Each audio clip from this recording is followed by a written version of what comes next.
मुंबई में बागेश्वर धाम के प्राण प्रतिष्ठा के अवसर पर आज बहुत ही महानतम दिन रहा, जब बाबा बागेश्वर स्वयं मुंबई में थे और वहां उन्होंने मुंबई से 15-20 किलोमीटर दूर भिवंडी में एक बहुत बड़े बागेश्वर धाम का स्थापना हुआ और बागेश्वर बालाजी के जो प्रतिमा है उसके प्राण प्रतिष्ठा भी किए गए। इतना बड़ा समारोह हम सभी सनातनियों के लिए बहुत ही गर्व की बात है और खुशी की बात है। मुंबई जैसे शहर में हम भी 10 साल रह करके आए, कुछ नहीं कर पाए। बाबा बागेश्वर 5-6 बार गए और आज देखिए उनका एक धाम बन गया बागेश्वर धाम।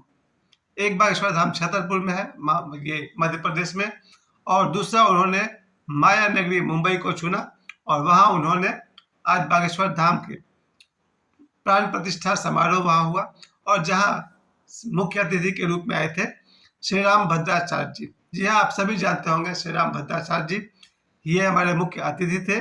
और उसके अलावा सांसद मनोज तिवारी जी थे, सिंगर और अभिनेता पवन सिंह जी थे, गोविंद नामदेव जिनके साथ मुझे काम करने का अवसर मिला है, गोविंद नामदेव जी से थे, और फिर हजारों लोग वहां पर उपस्थित थे। ऐसा शुभ अवसर सनातनियों के लिए बार बार आते रहे, यही मेरी शुभकामना है। और सबसे बड़ी बात कि मुंबई की आबादी 1 करोड़ से ज्यादा है और अब 1 करोड़ लोग जब भी चाहेंगे बागेश्वर बालाजी के दर्शन कर सकेंगे मुंबई में ही। और विशेषकर मुझे लगता है कि मंगलवार को और शनिवार को कुछ ज़्यादा ही संख्या में लोग वहां जाएंगे। और जिस तरह से बागेश्वर धाम छतरपुर में वहां पर आयोजन होता है, सुबह शाम कम से कम 2 बार भोजन का आयोजन होता है, भंडारा का आयोजन होता है, उसी प्रकार से भविष्य में योजना है कि इस बागेश्वर धाम में मुंबई वाले में भी वहां भी भंडारा चलेगा, यानी कि दिन में 2 बार भोजन सभी भक्तों को, आने वाले भक्तों को उपलब्ध कराया जाएगा। इसके अलावा कन्या विवाह भी मुंबई के इस बागेश्वर धाम में किया जाएगा। इसके साथ साथ ये जो आज से 2-3 दिन पहले जो मुर्शिदाबाद पश्चिम बंगाल में जो दंगा हुआ है, वो भी विचारणीय है कि भारत में इस तरह का घटना घटा और जिसमें देखा जाए तो 500 से अधिक हिंदुओं को अपना शहर छोड़ करके कहीं और जाकर शरण लेना पड़ा। भारत के भीतर इस तरह की घटना घटना, वो भी पश्चिम बंगाल में, बहुत ही निंदनीय है, बहुत ही शर्मनाक है। लेकिन ऐसे अवसर पर मैं इतना ही कह सकता हूँ कि इस देश में शांति बनाए रखना हर नागरिक का कर्तव्य है। और फिर आगे प्रशासन है, सरकार है, दिल्ली है, प्रधानमंत्री है, राष्ट्रपति है, सुप्रीम कोर्ट है, बहुत सारे मार्ग हैं जिन सबका एक ही उद्देश्य है, शांति बनी रहे।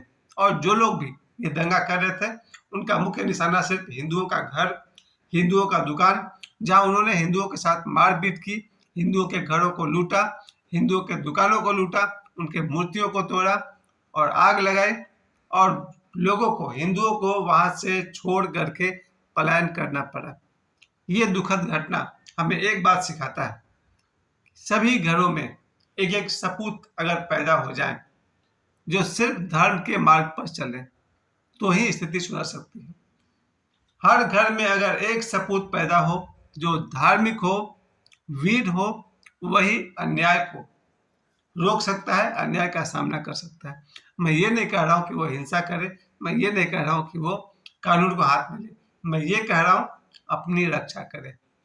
जरा सोचिए, भारत एक ऐसा देश रहा है जहां अभिमन्यु जैसे वीर तो थे और आज भी देश में करोड़ों वीर हैं। लेकिन जरा सोचिए, हनुमान जी का प्रभाव अगर देश में बढ़ता चला जाए, हर पति पत्नी हनुमान जी से आवेशित हो और उनके घर में जो संतान हो वो वीर हो, वीर बजरंग बली की तरह हो। सोचिए कि अगर एक घर में एक सपूत भी अगर बजरंग बली की शक्ति लेकर पैदा हो और उसके सामने अगर 100 दंगाई आ जाए और वो लड़का अपनी आत्मरक्षा में अगर सामने वाले का मुकाबला कर दिया तो क्या होगा? क्योंकि अगर एक पर भी हमला कर दिया उस सपूत ने तो बाकी 99 दंगाइयों को भी तो जान प्यारी है, भाग पड़ेंगे। लेकिन आज स्थिति यह है कि जब हमला होता है तो हिंदुओं को अपने आप को बचाने के लिए भागना पड़ता है। नहीं, इस देश की शक्ति को आप भूल गए हैं, भूल गए हैं गोविंद सिंह को, गुरु गोविंद सिंह को, भूल गए हैं शिवाजी को, भूल गए हैं वीर कुंवर सिंह को। और बाबा बागेश्वर जो कि मेरे हिसाब से एक बहुत ही वीर योद्धा है, आध्यात्मिक गुरु तो है ही, उनका सबसे बड़ा उद्देश्य हो कि घर घर में हनुमान जी का वास हो, प्रत्येक सनातनी के हृदय में हनुमान जी का वास हो, और जिन हृदय में हनुमान जी का वास होगा, जिन पति पत्नियों के हृदय में हनुमान जी का वास होगा, उनके घर के संतान, उनके पुत्र या पुत्री वीर बजरंगबली की तरह ही महान होंगे।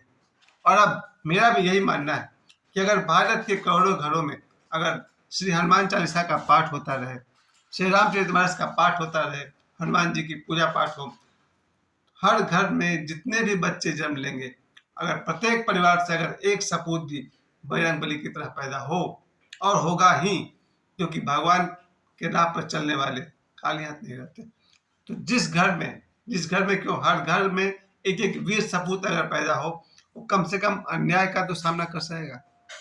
मैं फिर से कह दूं, मैं ये नहीं कह रहा हूँ कि वो अन्याय करेगा, मैं ये नहीं कह रहा हूँ कि कानून को हाथ में लेगा, मैं ये कह रहा हूँ आत्मरक्षा बहुत जरूरी है। इन 3 दिनों से, शनिवार को, रविवार को, आज सोमवार को, जब मैं वीडियो देख रहा था मुर्शिदाबाद का, तो मुझे लगा कि पश्चिम बंगाल में ये हालत है हिंदुओं की। कारण ये है कि मुर्शिदाबाद में हिंदुओं की संख्या 34% है और मुसलमानों की 66% है। यानी बाबा बागेश्वर की वो बात सही साबित हो गई कि जहां भी हिंदू अल्पसंख्या में होंगे वहां गड़बड़ होगी। लेकिन भारत के दूसरे हिस्से में जहां पर हिंदुओं की संख्या ज्यादा है, वहां मुसलमान सुरक्षित है। ये मेरा अपना देखा हुआ है। बिहार है, झारखंड है, उत्तर प्रदेश है, महाराष्ट्र है, सभी जगह मुसलमान है। और भारत में अगर देखा जाए तो 33% अगर मुसलमान हैं, तो 67% सनातनी है। लेकिन ये सभी सुरक्षित है। लेकिन बाबा बागेश्वर ये भी कहते रहते हैं कि जहां पर मुसलमानों की संख्या बढ़ेगी और हिंदू अल्पसंख्यक होगा, वहां खतरा होगा। और अब तो ये देखने को मिल गया।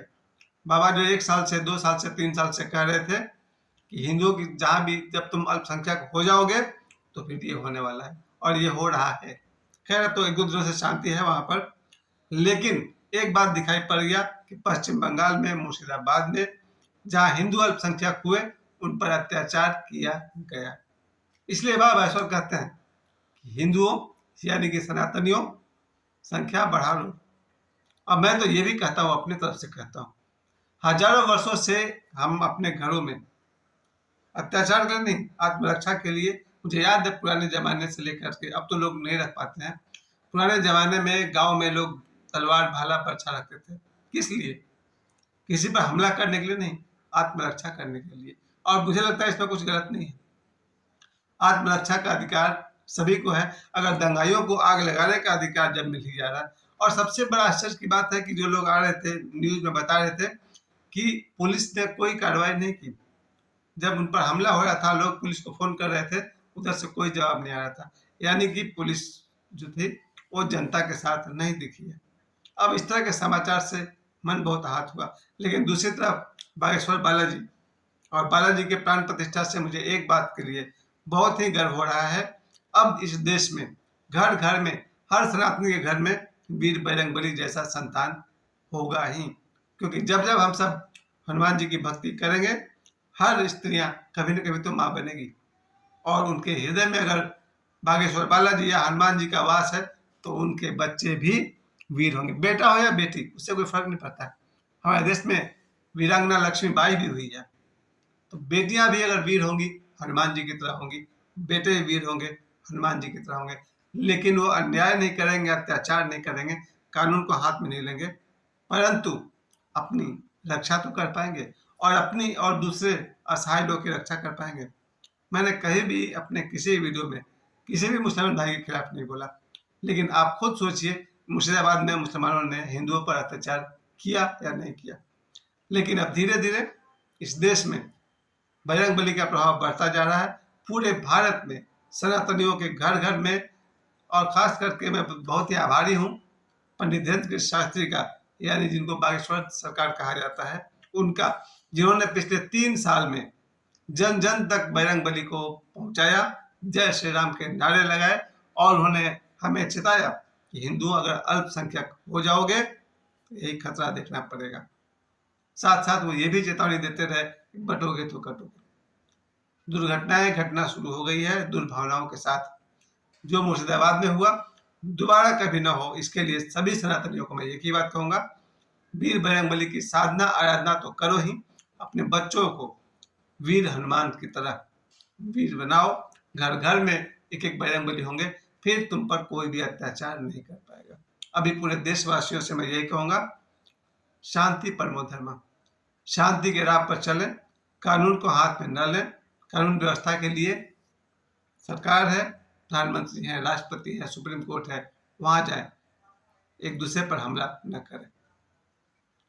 आप सभी को एक बार फिर से मुंबई में बागेश्वर धाम बनने के लिए सभी को हार्दिक बधाई। मैं तो बहुत ही जल्दी आ रहा हूँ बागेश्वर धाम सरकार के दर्शन करने मुंबई में। जय श्री राम।